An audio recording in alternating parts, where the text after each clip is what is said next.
এবং অনেকেই জীবনে বহুবার অথবা এক বা একাধিকবার শয়তানের প্ররোচনায় প্ররোচিত হয়ে জেনায় লিপ্ত হয়েছেন। অনেক ভাই বোন বিভিন্ন সময় আমাদের কাছে প্রশ্ন করেন যে আমরা কিভাবে আল্লাহ সুবহানাহু ওয়া তাআলার কাছে তওবা করব।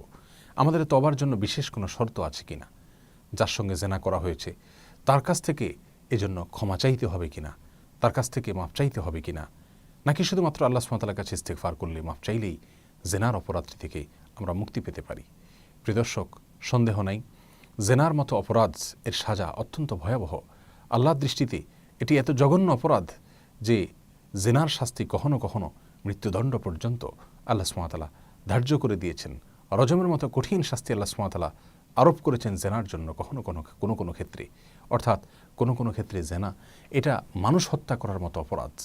এই অপরাধে যদি আমাদের জীবনে কেউ আমরা লিপ্ত হয়ে থাকি, আল্লাহ মাফ করুন, এক বা একাধিকবার যদি কেউ জেনা করে থাকেন, তাহলে সেক্ষেত্রে সেই জেনা থেকে তওবার জন্য অন্য সকল অপরাধ থেকে তওবার যে শর্তগুলো সেগুলো এক্ষেত্রে প্রযোজ্য।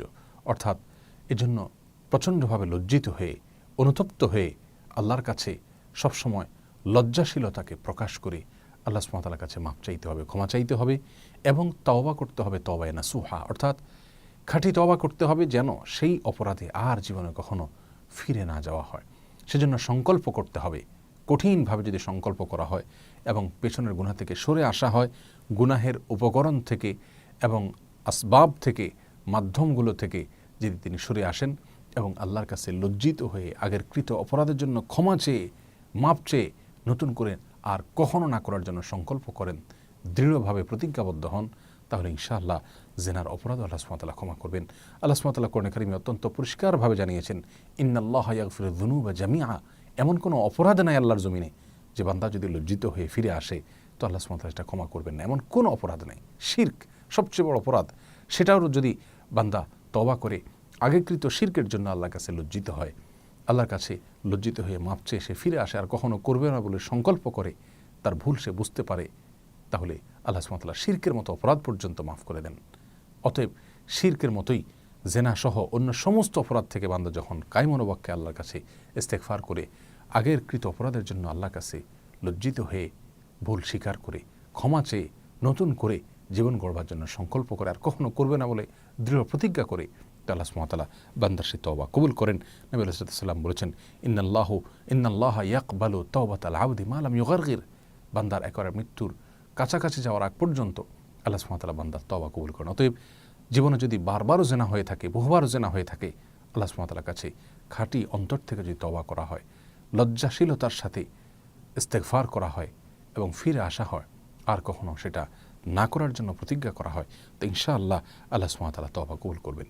প্রিয় দর্শক, এক্ষেত্রে যার সঙ্গে জেনা করা হয়েছে তার কাছ থেকে ক্ষমা চাওয়া এটি শর্ত নয়। আল্লাহ সুবহানাহু ওয়া তাআলার কাছে ক্ষমা চাইলেই চলবে, যদি সেই জেনা বিশেষ করে উভয় পক্ষের সম্মতিতে হয়ে থাকে। অনেক উলামায়ে কেরাম বলেছেন, যদি কাউকে বলপূর্বকভাবে কার সঙ্গে জেনা করা হয়, ধর্ষণ করা হয়ে থাকে, সেক্ষেত্রে তার কাছ থেকে ক্ষমা চাইতে হবে, মাফ চাইতে হবে এবং সেক্ষেত্রে তার কাছ থেকে মাফ আদায় না করে নিতে পারলে, তার হক আদায় না করলে, সেক্ষেত্রে এই জেনার তওবা শুধুমাত্র আল্লাহর কাছে মাফ চাইলে তওবা কবুল হবে না। কিন্তু সাধারণত উভয়ের সম্মতিতে যে জেনা হয়ে থাকে সেটার জন্য শুধুমাত্র আল্লাহ সুবহানাহু ওয়া তাআলার কাছে কায়মনোবাক্যে মাফ চাইলে এবং কখনো জেনা আর যাবে না, জেনার ধারে কাছেও যাবে না। যে সমস্ত মাধ্যমগুলো মানুষকে জেনার দিকে নিয়ে যায়, সে সকল মাধ্যম এবং উপায় উপকরণ থেকেও যদি নিজেকে দূরে সরিয়ে নিয়ে আসে এবং সম্পূর্ণ তাকওয়ার পরিবেশে চলে আসে, মুত্তাকিদের সঙ্গে থাকে, যাতে জেনাহের ধারে কাছেও আর যাওয়া না লাগে, তাহলে ইনশাআল্লাহ আশা করা যেতে পারে আল্লাহ সুবহানাহু ওয়া তাআলা জেনার সমস্ত অপরাধগুলো মাফ করবেন। বিধায় নিরাশ হওয়ার কোনো সুযোগ নেই। আল্লাহ সুবহানাহু ওয়া তাআলা বলেছেন, লা তাকনাতু মির রাহমাতিল্লাহ, আল্লাহর রহমত থেকে নিরাশ হইও না, আল্লাহ তাআলা অবশ্যই সকল গুনাহ মাফ করবেন। বিধায় জেনা যতবারই হোক না কেন জীবনে, যদি খাঁটি অন্তরে তওবা করা হয় এবং ফিরে আসা হয়, আল্লাহ তাআলা মাফ করবেন ইনশাআল্লাহ। আল্লাহর রহমত থেকে নিরাশ না হই এবং সকল অপরাধ থেকে তওবা করতে থাকি। আল্লাহ সুবহানাহু ওয়া তাআলা আমাদের সকলকে তার রহমতের ছায়াতলে আমাদেরকে আশ্রয় নেওয়ার এবং ফিরে আসার তৌফিক দান করুন। জাযাকুমুল্লাহু খায়রা। আসসালামু আলাইকুম ওয়া রাহমাতুল্লাহি ওয়া বারাকাতুহু।